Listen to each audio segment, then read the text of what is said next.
पत्थर चलाते हैं, प्यार का कदर कोई कर नहीं पाते हैं।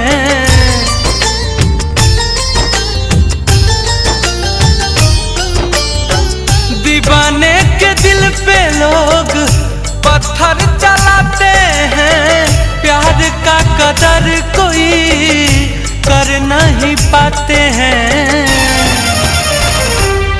प्रेमी प्रेमिका को कितना रुलाया जा रहा है, प्रेमी प्रेमिका को कितना रुलाया जा रहा है। क्यों मोहब्बत का नक्शा मिटाया जा रहा है, क्यों मोहब्बत का नक्शा मिटाया जा रहा है।